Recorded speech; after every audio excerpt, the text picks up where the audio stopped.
Hello, people of YouTube. I know it's been a long time since I've uploaded, but here I am today with a podcast that I did with THA Talk. So you have 1 hour of my opinion for you to listen to. Now, there is one view in this podcast which I cut out because I didn't want to promote it on this channel, and it's a view that is against the vaccine. I encourage you to try and get the vaccine as much as possible. There is no reason to not have the vaccine, and you will be saving your life and possibly the lives of others through preventing transmission by having the vaccine. So if you get called up or you're expected to get the vaccine, go get the vaccine. Also, the views of being against lockdown are the views of the other commentators in this podcast, not the views of my own. Before I start the podcast, of course, don't forget to join in the debate below and subscribe. I'd like to know your opinions, guys.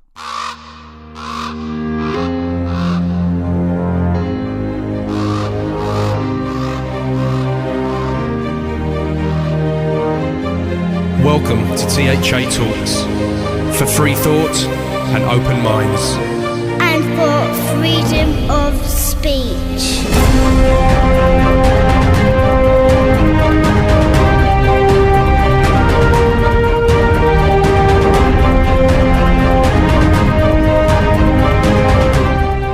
Hello, I'm Paul Obitelli and welcome to another edition of THA Talks, the alternative podcast show from the UK. Our talks include news, conspiracy, spirituality, the occult, science, history, art, philosophy, religion, and much more. If you'd like to check out our full archive, just go to www.thatalks.com to listen to or to download all our free content. And if there's anyone who'd like to contact us and give us some feedback, maybe you'd like to recommend a guest for the show, you can email us info@thatalks.com. And don't forget, you can subscribe to the show via our RSS feed, and you can also find us on iTunes, Stitcher, Spotify, YouTube, and many other podcast directories out there.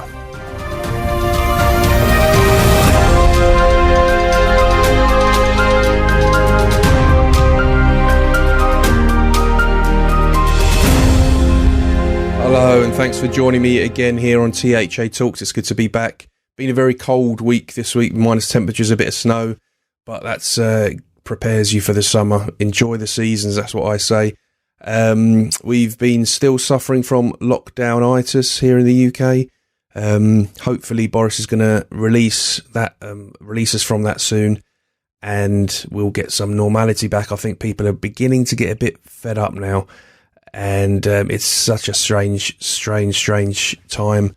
We're going to be covering vaccines, we're going to be covering the Trump impeachment, and we're going to be talking about Brexit.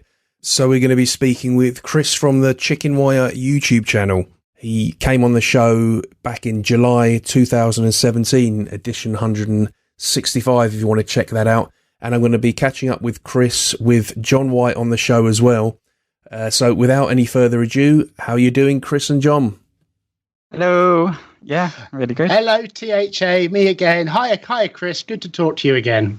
Yeah, it's really good to see you again. I think it was two years ago since we last did this. It is. 2 years ago. We were all hysterically wrong about Theresa May's chances in a general election. Oh. I remember it was about that time, oh my God, that turned out different. Yeah, and I mean, so much has happened. We've had, and we come from different, varied political orientations, and a lot's happened over the course of the last show. Since the last show we've had Brexit, that's still obviously going on. It's happened now with there. It's done.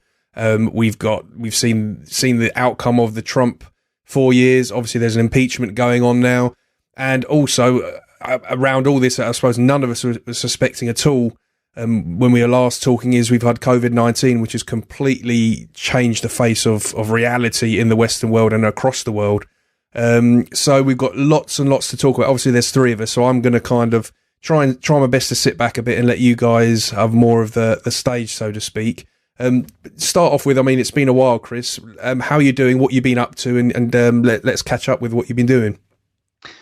So you may or may not have noticed that my channel Chicken Wire sort of stopped producing videos for a little while, right? And that's mostly because of this whole COVID situation. So I'm on furlough at the moment, and I sort of felt like constantly making videos about COVID was sort of just reminding me of COVID all the time. And I felt personally like I just needed a break from the entire world of current affairs and politics and stuff. I still obviously keep up with it, but I don't make videos, and I probably will return to it once this whole pandemic and this whole situation's over.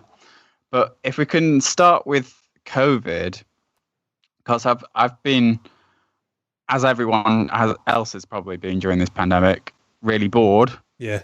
And so I came across the movie The Prince of Egypt. It's a DreamWorks movie about the Book of Exodus, and it hit me the other day. I had a very, very deep train of thought, which part of it I've written down, about how we view our leaders during pandemics. Yeah. Go for it. Let's hear it. Yeah, so the Book of Exodus has this idea of the Passover. So Ramesses was refusing to free the Hebrew people from enslavement, and so God sent 10 plagues over Egypt. The last plague was called the Passover, where any household which didn't have the blood of a lamb around their doorframe would lose their child. And so Ramesses' son died that night. And as a result, he was forced to free the Hebrew people. Now, what I found fascinating about this story is that here we are 2,000 years later. We understand things like sanitation and food production. We can identify a disease. We can name a disease. We can even vaccinate against COVID now. And yet we still value our leaders based on, we still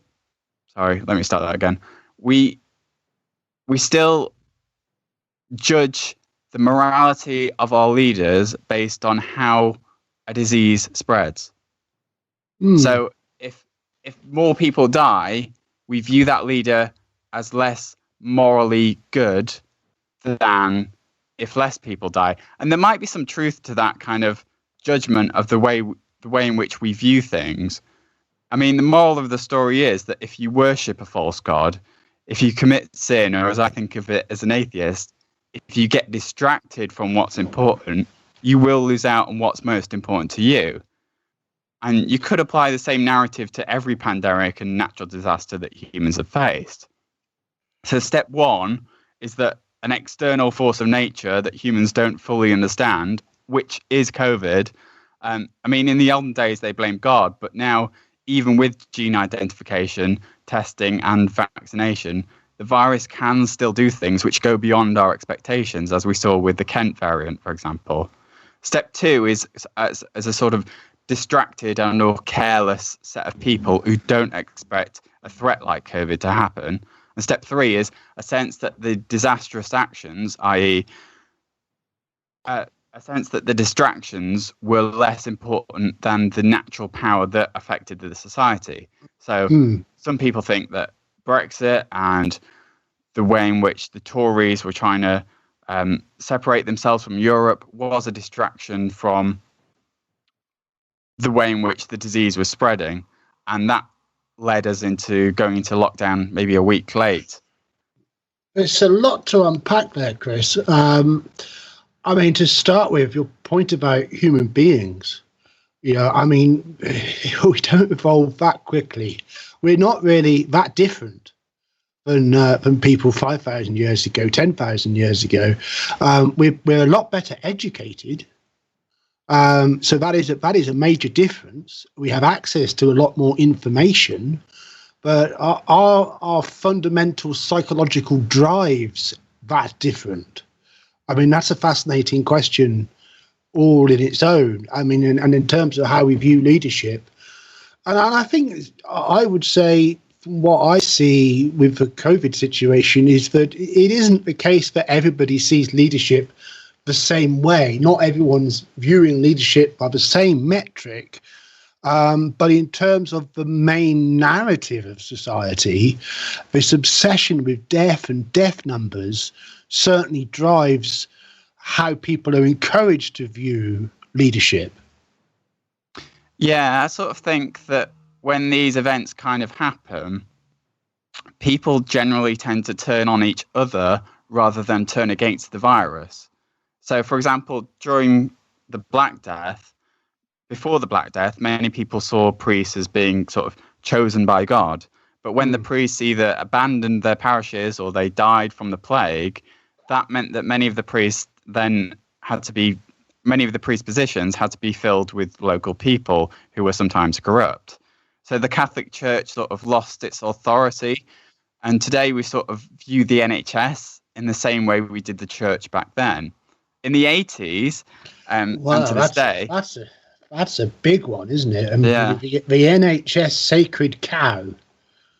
And, clap for the NHS, and there's almost a devotional kind of worship of the NHS.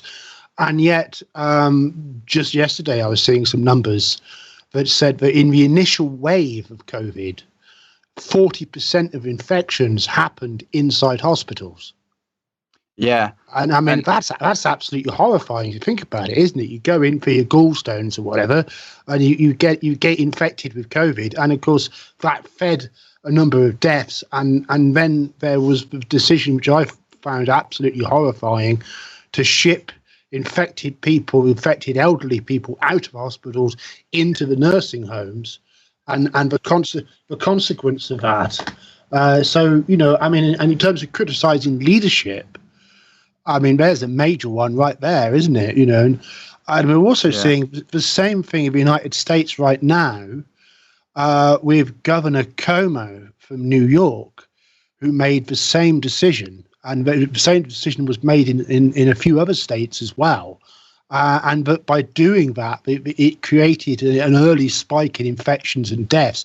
And even, my God, can you imagine, even CNN has been criticizing Governor Cuomo in the last couple of days, because it's a very different picture now, isn't it? Because, uniquely, unlike in Britain, America had the COVID outbreak in its election year, and that meant there was a certain fever to the hyperbole, about performance in office. Of course, here we are with Joe Biden, who was on the election trail, saying he had a plan and mask up for 100 days and so forth. And it's turned out he hasn't really shown much of a plan at all, other than doing the things that were already being done.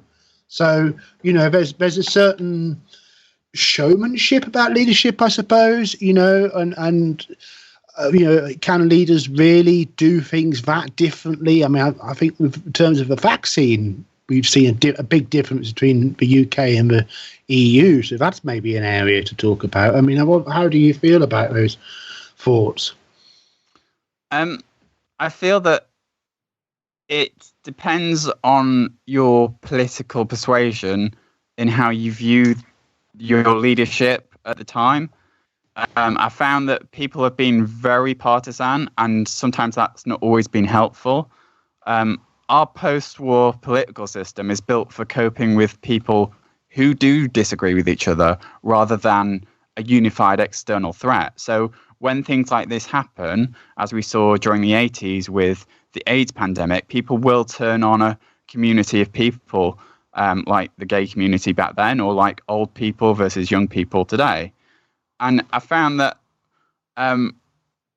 we do have systems in place like Parliament, which is there to encourage debate and disagreement, while we have other systems like NATO, which is there to sort of set this big set of morals so that war doesn't really happen, or is prevented as much as possible.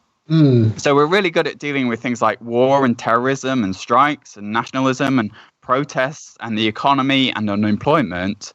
But when there's an external threat that we don't quite understand, that's when party political sort of posturing gets in the way of what's really needed, which is unity. I suppose, in a way, COVID's been a bit like an alien invasion, hasn't it? An external threat that nobody was really thinking about. Well, a few people were thinking about it.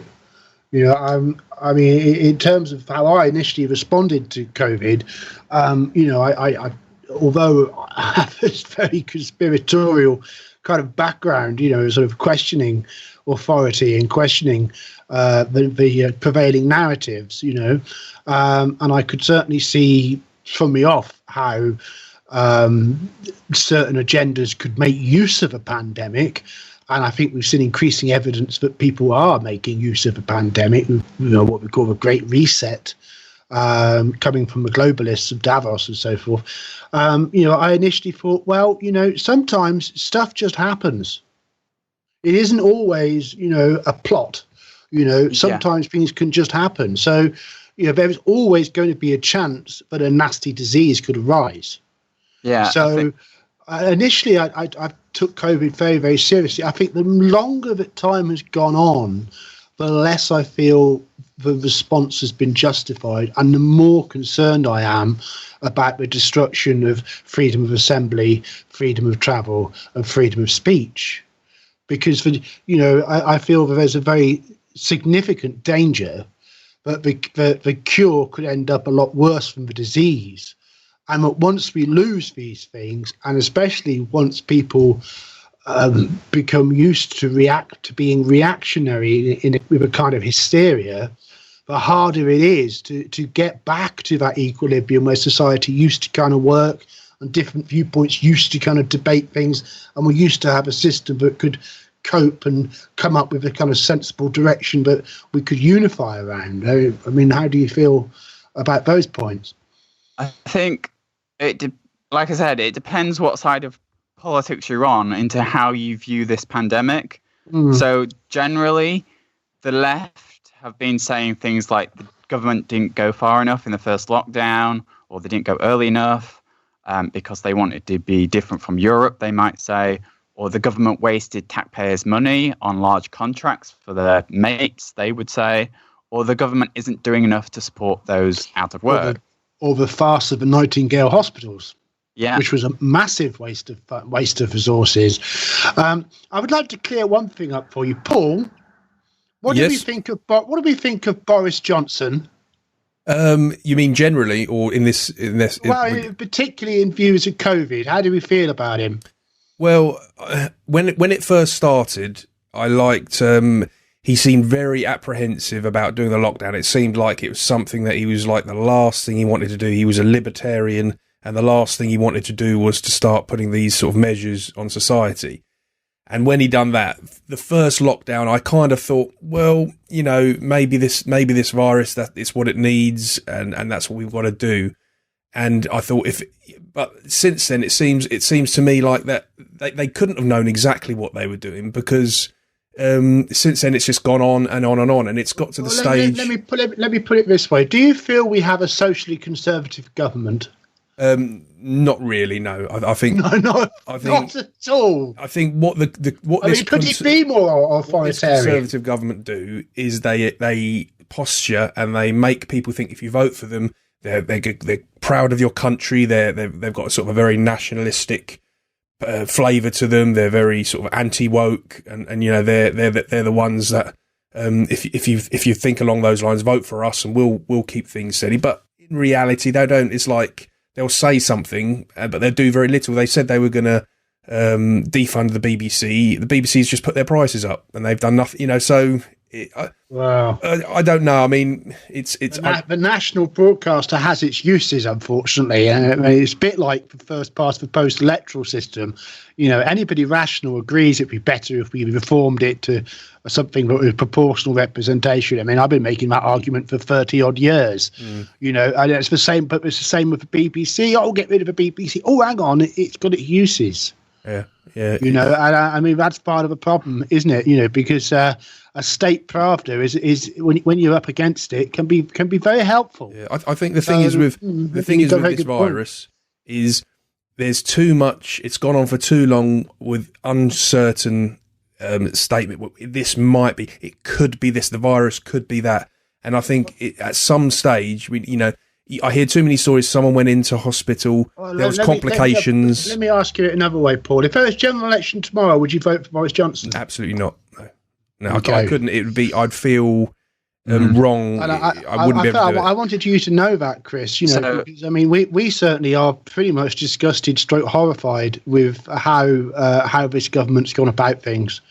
And It would be very difficult because I wouldn't know who to vote for. But I think I'd just, for the first time, I'd have to say, I just really don't, well, I mean, we'd probably vote for the Lawrence Fox party, Yes, or maybe the Farage party. Yeah. I mean, if either of them got their act together to look a little bit credible, at least. I think people have got to stop voting because they're afraid of who's going to get in if they don't vote for someone else. That's got to go. We've got to just vote for who we want. Otherwise, nothing's going to change. Yeah, absolutely. I don't agree with this. I mean, you two seem very far on the right. Not that you're far right, but you're on the right. Yeah. And I don't agree with the way the right has been downplaying the virus either.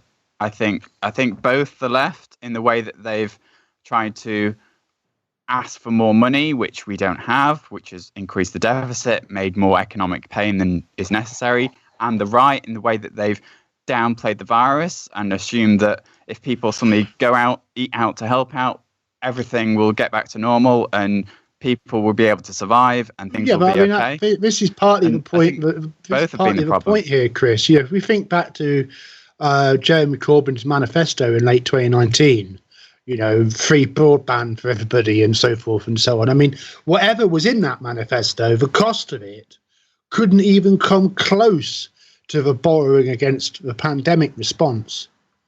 When, I do believe that a very valid argument could be made that we would have been a lot better off sheltering the vulnerable people and letting everybody else get on with things. See, I don't agree with that, because if you shelter the vulnerable, then you've still got people who are asymptomatic going to work and potentially going to care homes to visit their elderly relatives or to work in those care asymptomatic transmission has been seems to have been significantly debunked by recent studies.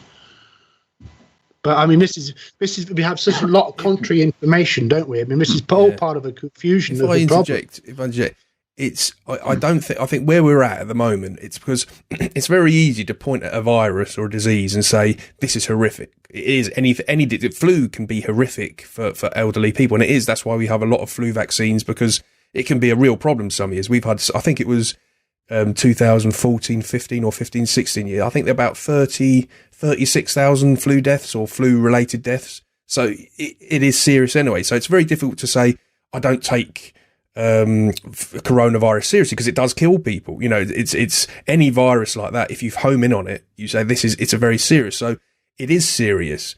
But for me, I think it's only serious when you're above, I suppose above 70s, maybe 65. That's where it's really dangerous. Below that, it's no more of a danger than any other virus or disease. So I think from the very beginning, I sort of said, well, obviously what they're going to need to do, and it's unfortunate, but they're going to have to isolate the elderly and sort of segregate them and keep them away from this virus, because it's very dangerous for them. But instead, we've got kids not ruining their education. We've got the economy crashing. And I just think the whole direction of that, as John mentioned earlier, it's like the remedy is worse than the actual disease itself. It's been, from the word go, all the politicians, not just the Conservatives, none of them have made any sense in my book. That's how I feel. We started this segment with Chris mentioning, the parable of Passover, and he also made reference to the Black Death. And of course, when the Black Death happened in medieval Europe, it was seen as the work of the devil, and cats were seen as the devil's familiars. So it was a bad time to be a cat in medieval Europe, because they got slaughtered. It was an apocalypse of the cats. But by doing that, by getting rid of the cats, society's best defence against the real cause of the disease were rats and the fleas on the rats. So it's so often the way that what we end up doing is self-defeating, because we're being reactionary, we're being driven by our fear, especially, which makes people emotional and irrational, and they do things that we wouldn't otherwise do under any other circumstances, and we end up making things worse for ourselves. And I don't think necessarily the slavish clinging on to the idea of lockdowns as the answer, it may prove to be not that different to the notion of the medieval cats. I mean, especially since when we're dealing with the vaccine, those of us who are willing to go ahead with having the damn thing, it needs to be pointed out, this vaccine does not create immunity. It's not a vaccine like a polio vaccine or a smallpox vaccine. What the coronavirus vaccines do is they modify the body's response to the virus so that you don't get a severe case. Yeah, it's supposed to ameliorate the case, but people being vaccinated doesn't stop anybody else catching it. Yeah. Well, so it's quite unlike any other vaccine. Let's let Chris. Sorry, Chris. Let Chris have the look, because we've got to move on to. We've got other subjects to cover. So let Chris have the last sort of have his views on this point and the virus and that, and then we'll move on to another subject. So, floor's yours, Chris. I think there has been loose evidence more recently showing that the vaccine does stop transmission a little bit, and secondly, I'd agree on the point that the way in which we conduct politics during these times isn't conducive to a good result, because politics is designed to sort of stick to a manifesto. And take Prime Minister's questions as an example. It's designed so that somebody can stand up and say, I'm right, you're wrong. But in scientific terms, during this pandemic, we don't really know what's right and wrong, because we're kind of drawing the conclusions as we go.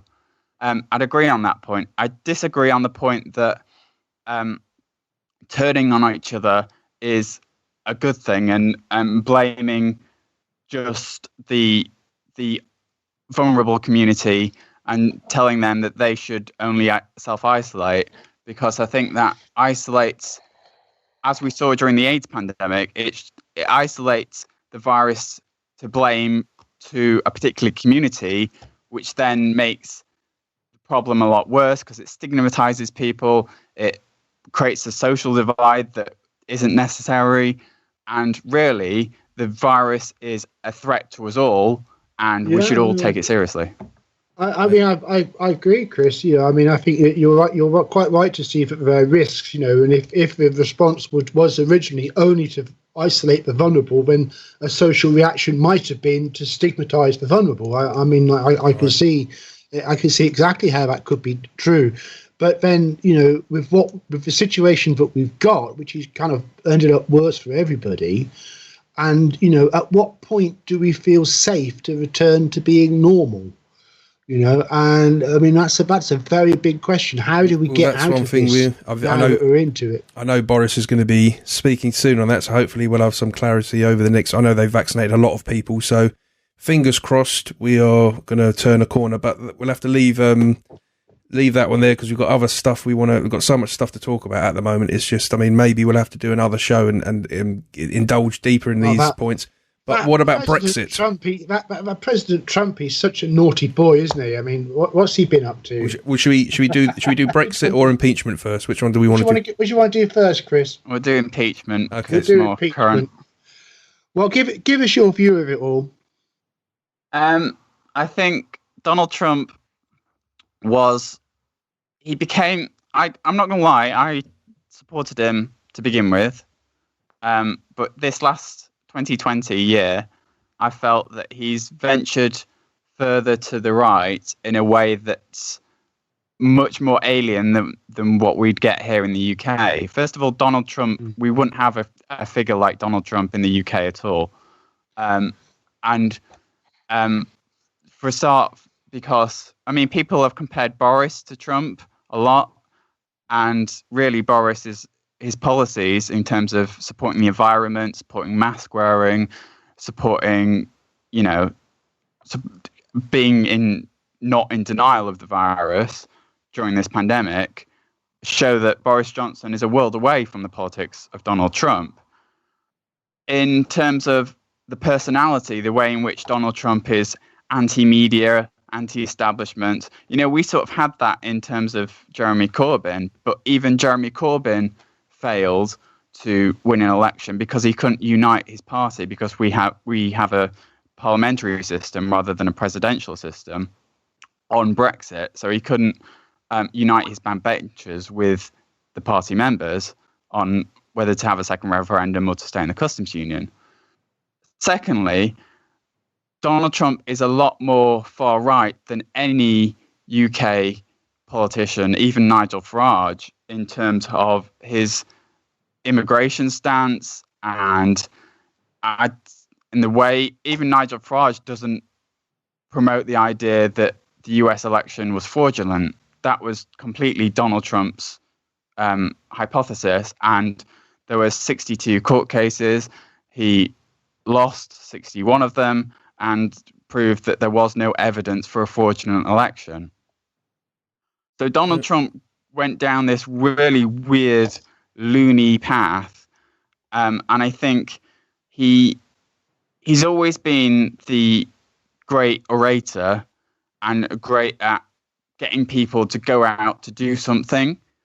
I don't think that he told people to riot in the Capitol explicitly, but he did create a narrative that was dangerous to the whole of US politics, which is completely alien to me, because it's not. I couldn't imagine a group of protesters doing that here in Parliament with our policing system and everything that goes on here. Even if, I mean, the most far right person that I've seen come to prominence is Stephen Yaxley Lennon or Tommy Robinson, and even he failed. He's losing his kind of social media presence as a result, and he sort of disappeared into the nether regions. But Donald Trump, he's still a very significant figure here in the US, and he's likely to be acquitted, which is extraordinary considering what happened during those Capitol riots. You had people dying. Let me interject first, police officers. Yeah. John, just to come in so we can get.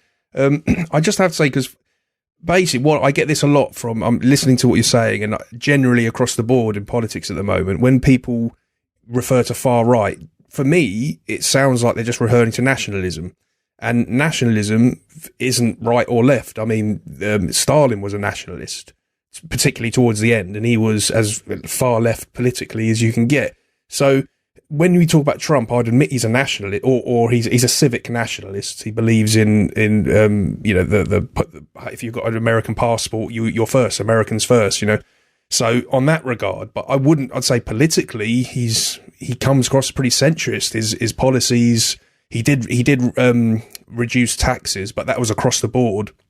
And so I think that's an important thing. And to touch on that, when you spoke about Corbyn, now I agree the media gave Corbyn a hard time to an extent, but the reason is because he's kind of a funny position, Corbyn, because on one side he's a globalist, he's open borders, he plays ball with the globalists, but on the other hand, he's also got a lot of economical nationalist policies where he wants to nationalise a lot of things, and that's where they don't like him. That's where the BBC don't like him. If he didn't do that, he would be their golden child, but because economically he's quite nationalist, which in some people's eyes could see that's far right in itself, a nationalist policy like that, but it isn't, because nationalism is just itself. It's not an orientation. It's not right or left. It's just how much you believe in the nation state. You could have a completely left-wing nation state and closed borders and high tax rates and big welfare and so on. So I think that's important. And it's like with Tommy Robinson, the irony of that is Tommy Robinson, he did build up from get populists from a lot of far-right support. I'll admit that, a lot of far-right support. But ironically, the reason he's losing popularity now is because a lot of the far-right no longer see him as far-right. They think he's a stooge, he's playing tricks with them, he's using them, so they've dropped him. And as a result, you're right, his popularity has gone because, ironically, the far-right have kind of left him at the moment. But let's have some points from John, and then we can go back to Chris again. I think it's all fascinating. I mean, in terms of Tommy Robinson, I think perhaps we're in danger of going down a red herring there in talking about it too much. But I would say that the one thing I would say about Tommy Robinson is you're right, Paul. He did have a lot of actually far right, which I associate with race supremacy. You see, if someone's far right, they're race supremacist. He did have that support until they realised that Tommy was is not against people of color. He was against Islamic extremism, which is a particular subset of an ideology, which you could be an Islamic extremist and you can be as white as snow, So it's not necessarily about race in terms of the risk of Islamic extremism in Western countries. I mean, of course, in the UK in particular. So, the fact that Tommy has got a lot of Muslim and Pakistani friends, is partly of what has damaged his influence, as well as, of course, having his social media legs cut off. So, I mean, I've supported him on a free speech issue, but I'm never entirely a Tommy Robinson person.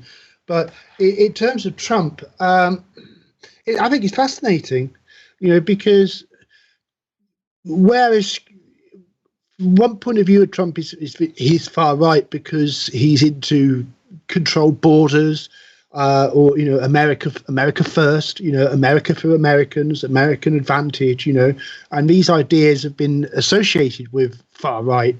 They really don't have. I mean, I don't see them as intensely racist supremacist any more than in fact, probably a lot less than the ideas which are banded around in Black Lives Matter are race supremacist. So I think that Trump's this bogeyman, but I mean, what he really represented was this powerful outside force, outside of the establishment. And I think if we reflected on how things looked for Donald Trump's chances of re-election in December 2019, 11 months before the election, I mean, everybody thought that he was down to win, including the Democrats. But the COVID situation and the unrelenting hysteria about COVID, which has dominated American media. I don't know. Have you seen any, Chris? Have you sort of seen how America has covered the COVID story? I've mostly seen it from UK media perspective, so not really. I watched the second town hall debate with Donald Trump. I think it was NBC. But because I was catching it live streaming across the internet, it was basically somebody dumping NBC onto YouTube, you see. So I got all the in-between takes and stuff, and absolutely horrible. I mean, you'd think you were watching an advert for a horror film, the way that it revved it up, deaths, fear. I mean, really, totally unlike what we get in the UK. And if you think about that, that's been what the American people have had pushed out, not just through the left-wing channels, right-wing channels too. I mean, the Fox News certainly isn't any better. They've had a really sort of hyperbolic narrative.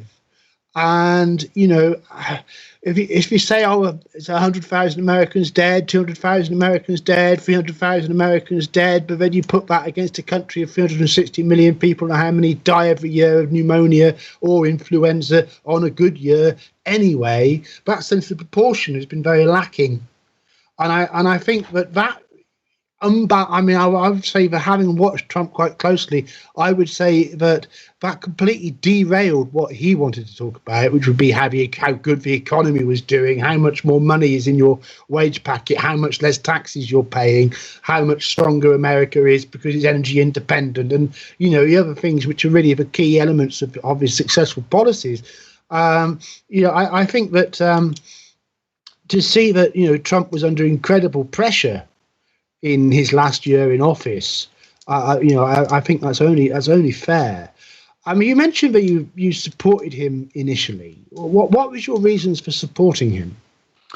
Well, I'm not American, so there's that. There's that. But also, I just saw him as a anti-establishment figure that could generally change the world more enthusiastically than, I mean, I liked Obama as well, but who could do stuff like not going to war in Afghanistan and Iran, which he did, which I thought was incredibly good for the world. Supporting Brexit, obviously, that's a good thing for us as a country.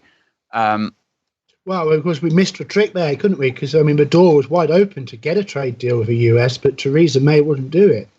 Yeah. Well, that was Theresa May. It certainly was. Can I just read it out? It's just come in the news that Trump has been cleared of inciting a mob attack on the US Capitol. Not at all surprised. I'm not at all surprised. I think it was inevitable. In case anyone doesn't know, to get a vote to convict in an impeachment trial, you need 2/3 of the 100 senators. So the chances of getting 67 were not good in the first place. This has been a very strange. The thing is, it's a very strange episode in American history. It's one of those things because it's a very dangerous area. Because ultimately, what Trump said, he said, "Do not, go there and make your voices heard. Let's fight and fight." But that's, just because you're saying fight, it doesn't mean you're in fight. And he said, with peacefully and patriotically. Now, their argument is basically it was a crypto message to say get down there and raise hell. Now, the only one who knows that for a fact is him. That's the only one. If we start, it's that same thing. If we start thinking that we can start implying we know what you really meant, that's attacking free speech. Now, there was nothing, and I will add as well, since then, there's been arrests made that not all the people that were being violent were even Trump supporters. There's been some Black Lives Matter people arrested, some Antifa and people involved. So it was obviously an excuse for a lot of people to go down and do this. And lastly, what I'll add before I let someone else in, is we talked, I think you mentioned earlier that we'd never see that in the House of Parliament here or anything, and I 100% agree with you.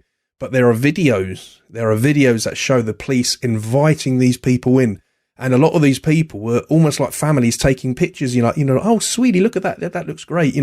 Not causing any, and just inviting them in. Now, what do they think's going to happen if you invite these people in? They know that some of them were being violent.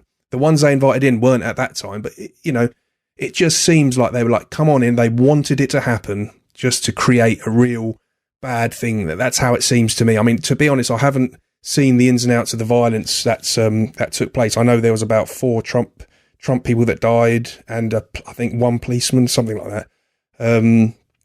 But it's still a very murky picture as to exactly what happened with these deaths. The one death we could be absolutely certain about was Ashley Babbitt, who was shot dead trying to climb through that window inside the Capitol.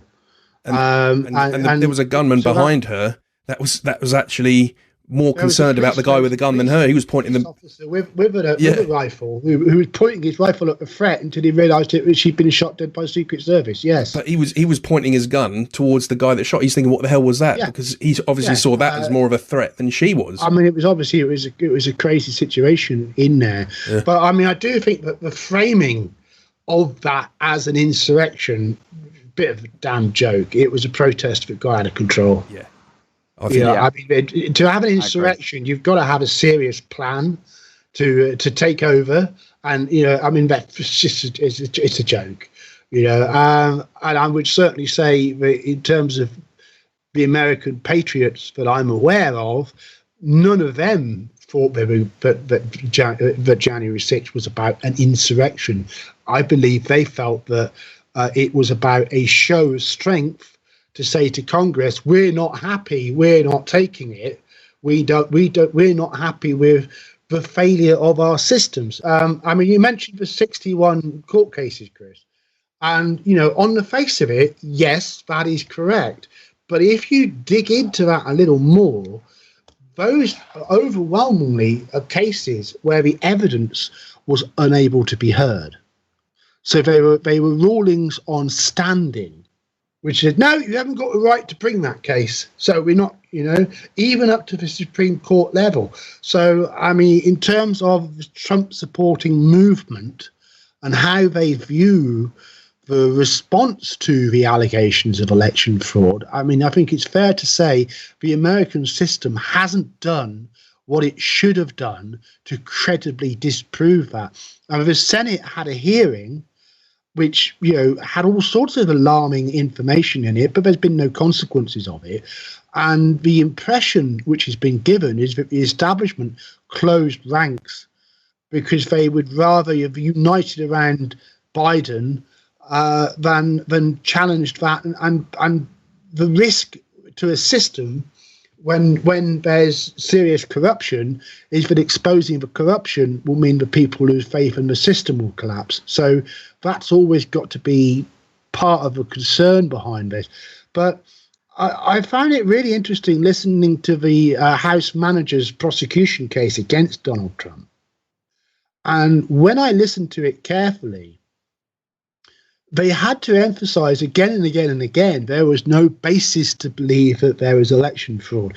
Because if there was basis to believe that there was election fraud, but under the American Constitution itself, what those people were doing by protesting and refusing to accept the election could very well be defined as their patriotic duty. So I have a question for you, Chris. If you felt that an election had been overwhelmingly, clearly stolen in the United Kingdom, and that a party which clearly shouldn't have had got away with it and had fixed the results and stolen the results, what do you feel that you could or should do? Well, it's either one of two things, really, isn't it? It's either that the American system is broken, that it's been secretly run by the establishment, it's been run by Hollywood, if you go to a court with a political case, the court will dismiss that because it's a political case, and therefore you can't raise political disputes. It's either that the senators are so afraid of losing votes that's why that they acquitted Donald Trump. And that there's this genuine right-wing feeling of oppression from the white working class people. Or, as I view it, it's that Donald Trump has used the isolated nature of Americans and social media to exploit people to distrusting that establishment that they need to carry out these democratically fair elections. There isn't that much evidence of election fraud that I know of that is legitimate. The only things I've heard are things that have been sort of exaggerated through right-wing voices without evidence in court or any kind of substantial evidence in that the mainstream media could broadcast.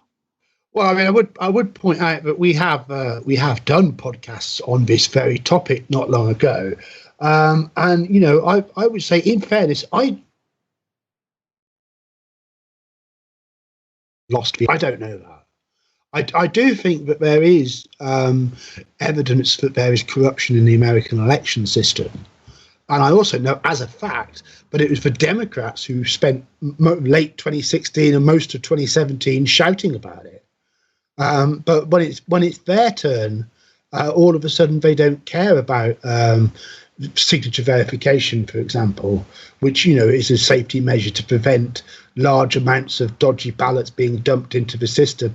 And in California, we've got Governor Newsom suddenly at risk of losing the governorship because of a recall petition, and suddenly when it's his election, he's now screaming blue murder about signature verification.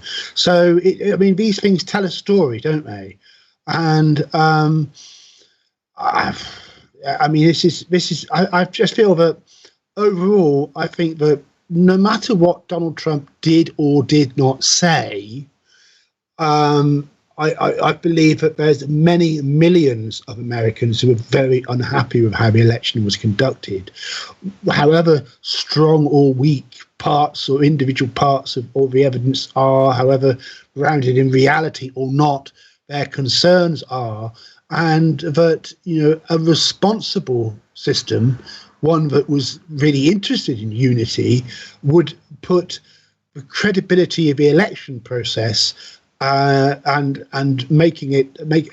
fortifying the election system so that fraud was absolutely impossible, and that everybody knew that, would be a major important step going forward. But in terms of inciting, I think the most inciting thing Donald Trump did was refuse to concede. And I think that if Trump had conceded, on the day of the result or soon after the result, I think that the energy of people would have dissipated to a certain extent. But I also think, that when there is good reason to believe that at least the election was dodgy. Again, I don't know that Joe Biden lost it. I mean, I couldn't say that with certainty. But there were rights. There's a right of a president to contest an election that he saw was crooked.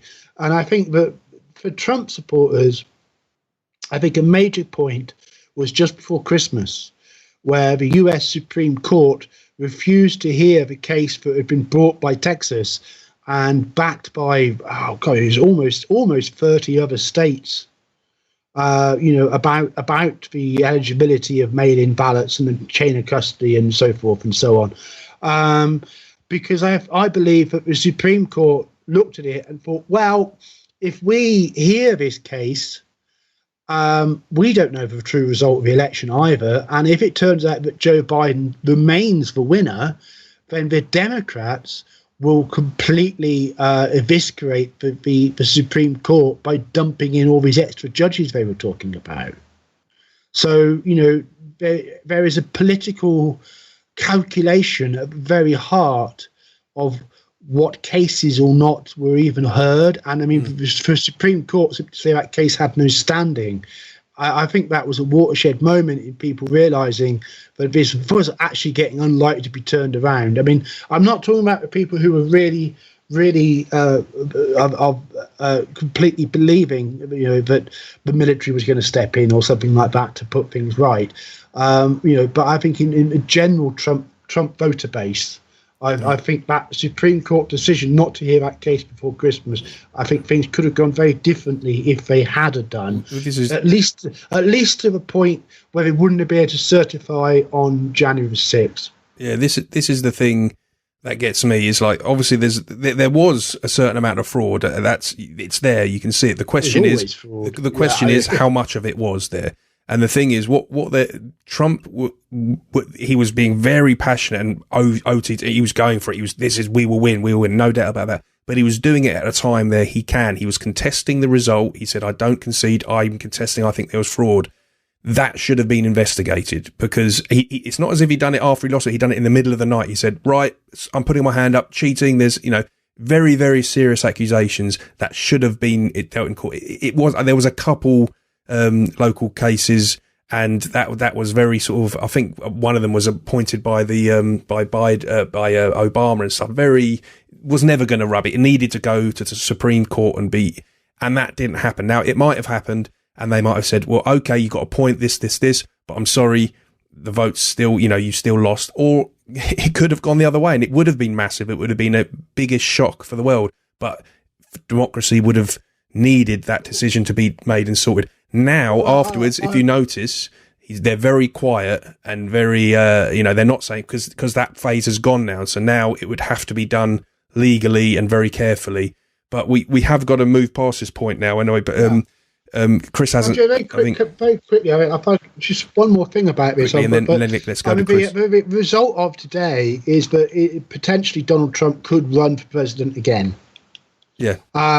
But I would say that the future is quite some distance away, and the idea that he automatically would have the backing to run again in 2024, I think that's actually totally premature.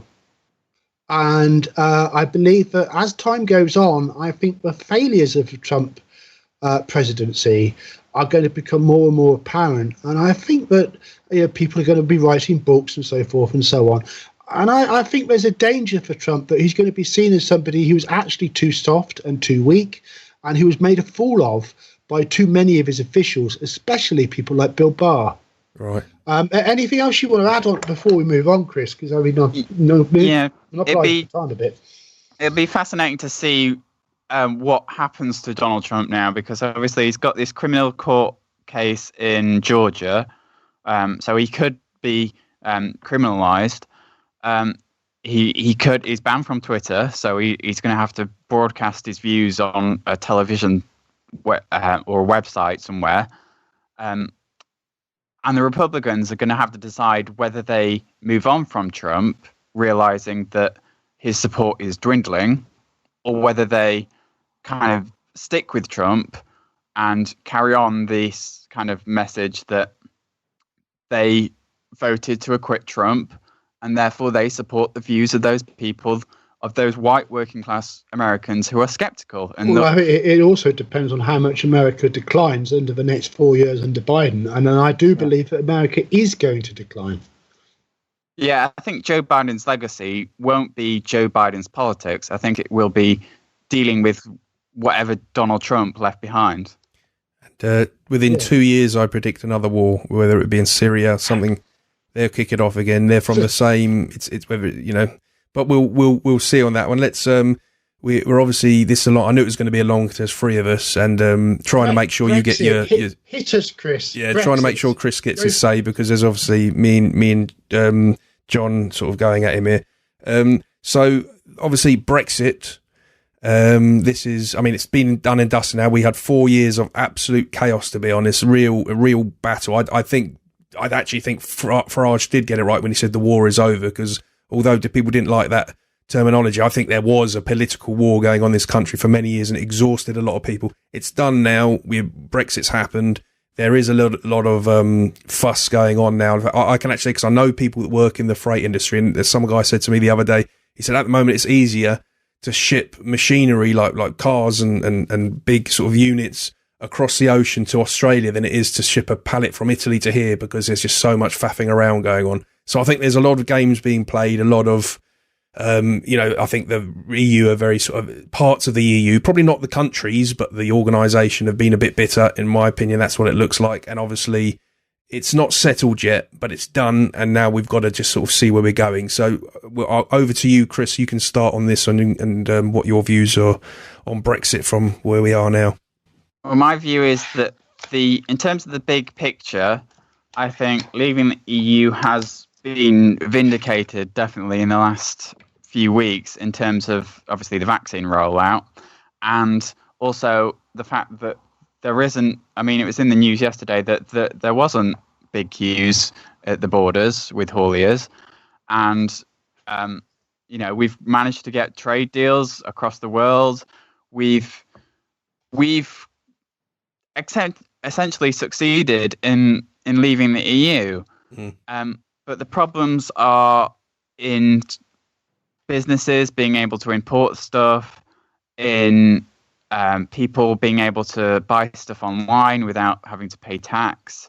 And from what I gather, and what I've always suspected about Brexit, is that the problems of Brexit always affect people of a middle class rather than a working class perspective. And I know that there will be working class people affected by Brexit, but my view is that businesses and people ordering stuff online having problems is something that isn't in. They're not Labour voters, traditional Labour voters, let's put it that way. And therefore, Keir Starmer is going to struggle to win back the votes of the working classes who voted to leave the EU if he starts going down this line of, we've got so many problems here, there and everywhere, when actually the working class people of the UK will have found that the immigration laws that we introduce and our trade deals and our, before COVID, this big kind of surge in trying to upgrade our infrastructure, and the way in which we've got this vaccine rolled out, and the way in which we've procured it, which might mean hopefully we get our economy open sooner. People who have working class jobs in the UK will feel sort of vindicated by their vote to leave.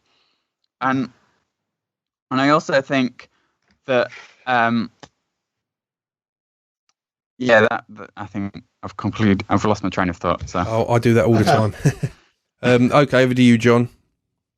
Well, yes, we have done it. I mean, Brexit has happened. We are in a post-Brexit world. And I'm quite encouraged by what I've heard Chris say there, because, He's not saying it's a terrible idea, it's all been a disaster, etc. I mean, he's recognising that there are now benefits, and that we need a positive step forward from the situation that we are now in.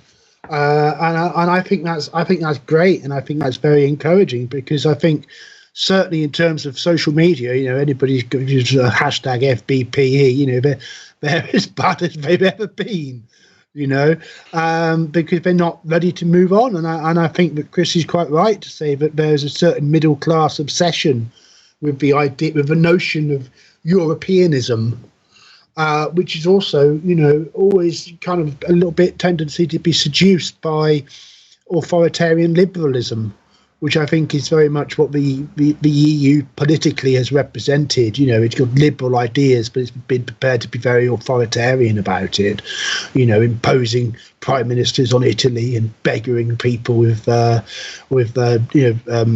austerity plans and so forth. I mean, I think with where we are, there are definitely problems, but there was always going to be problems. I mean, problems are issues that look towards solutions. Right now, there are problems with British food producers having trouble exporting to the European Union. There are problems with the fishing industry.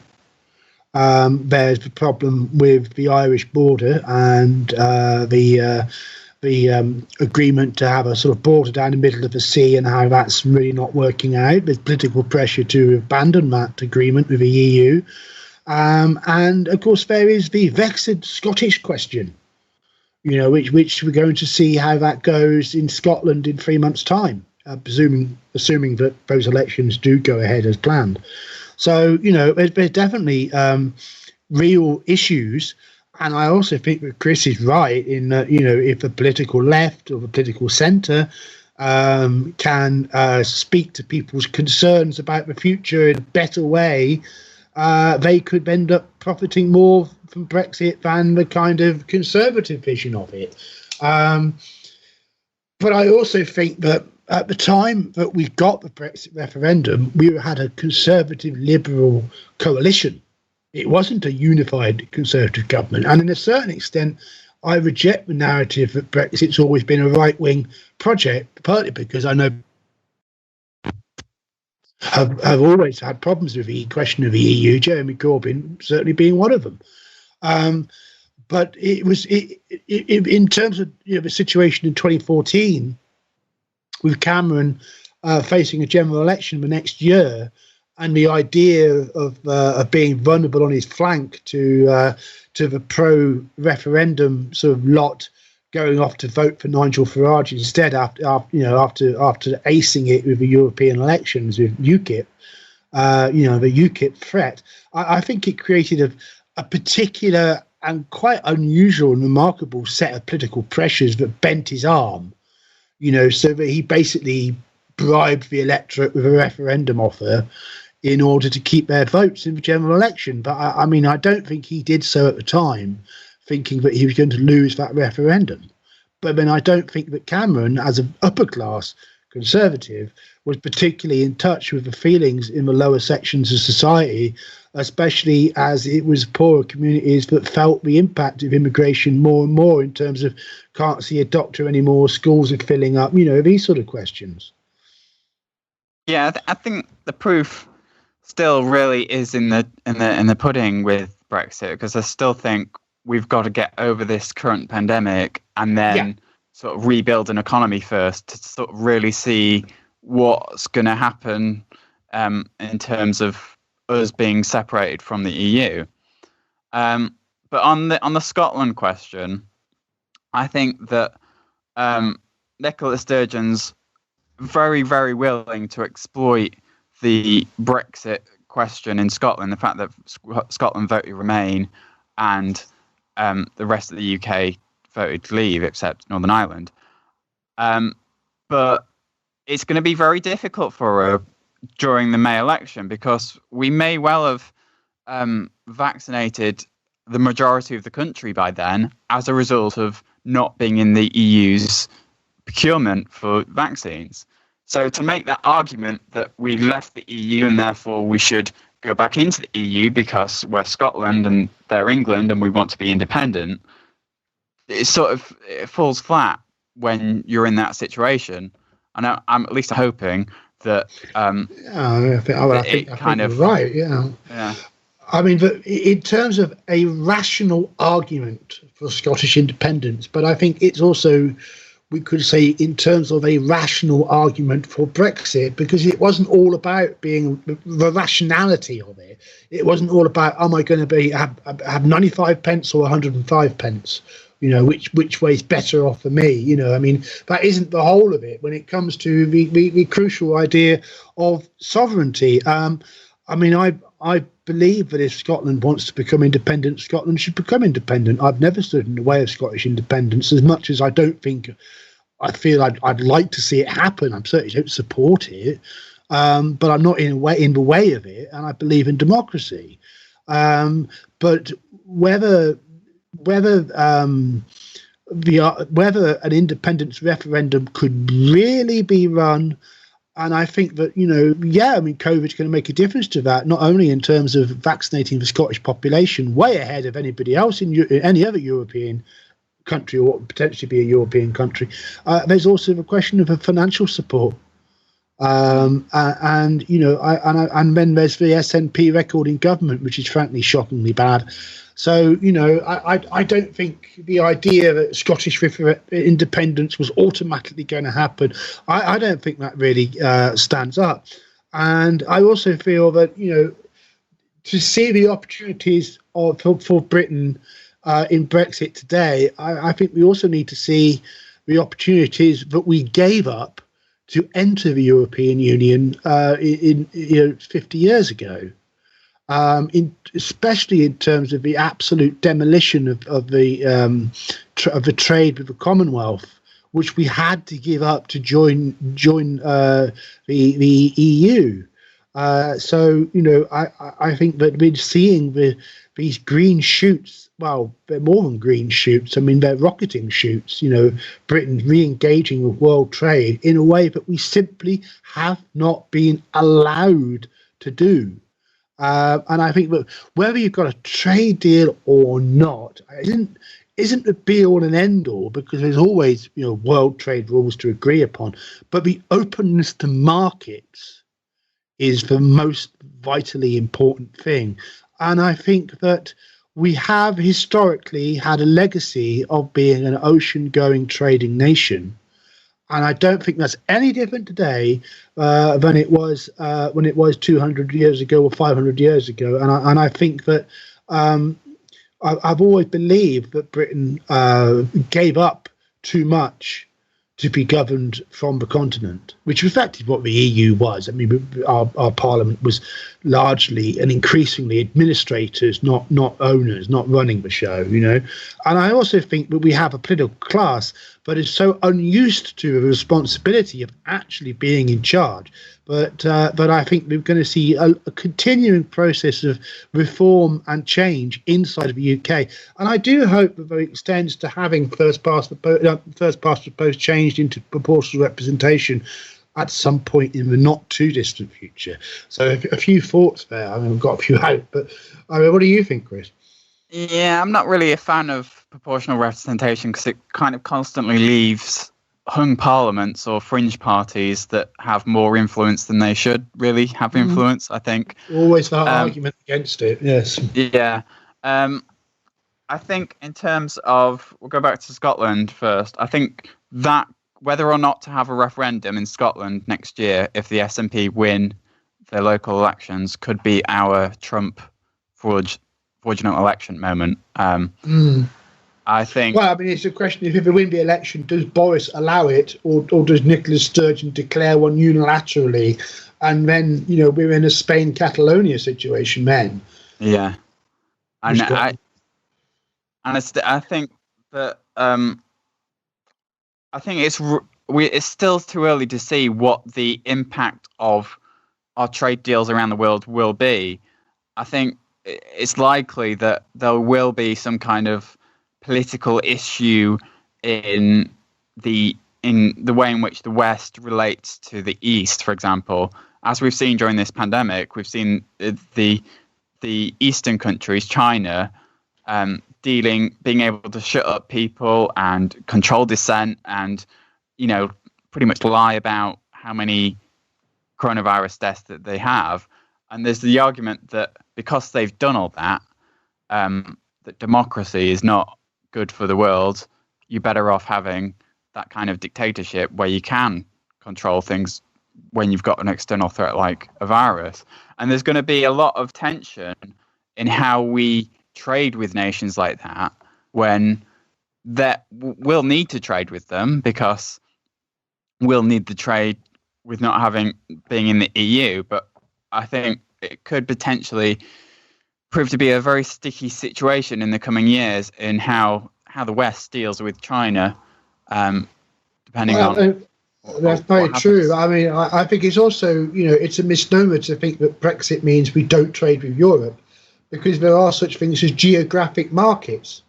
And I mean, I think one of the key things I've made as an argument for Brexit was that EU membership itself had done next to nothing to improve our where we traded with and the volumes of trade that we did in terms of Europe, because we were always going to make more sense for us to be trading, France, Holland, Germany, Denmark, and we were trading less with Spain, Portugal, Greece, Italy, simply because of the geography of it, and that being in the EU, not being in the EU, it didn't make that big a difference to the fact that we've got stuff we want to sell to people nearby to us. People nearby to us has got stuff they want to sell to us. So I even with the worst projections of Brexit in terms of EU trade, it was always a hit that would recover in a decade or so. So once these rules issues are sorted out, and the current areas of negotiation, get smoothed out over the next year or two, I think it's going to be 5 years plus before we can really evaluate if Brexit has made us better off or not. Certainly in terms of Europe. But in the meanwhile, everything we do with improving our trade with the rest of the world is all gravy on the pie, isn't it? Yeah, I mean, it might come back to haunt us depending on what the world situation could be. I think in terms of Europe, I'd like to see the European Union reformed in a way that it becomes less political and much more just a trade body. And I think I'm hoping that there is at least some change from this virus, from the vaccine rollout, which kind of wakes up the European nations a little bit. And I think if we ever got into that kind of situation where it was just a trade body rather than a political entity, I think the UK could quite happily just rejoin it, provided that we can opt out the single market and the customs union. But I tend to agree with you. I've never had an issue with the idea of the EEC per se. Only that's not entirely true, because of course it restricted our trade to the rest of the world just to begin it, and it is a protectionist cartel, But in terms of a trade club, never had a problem with that.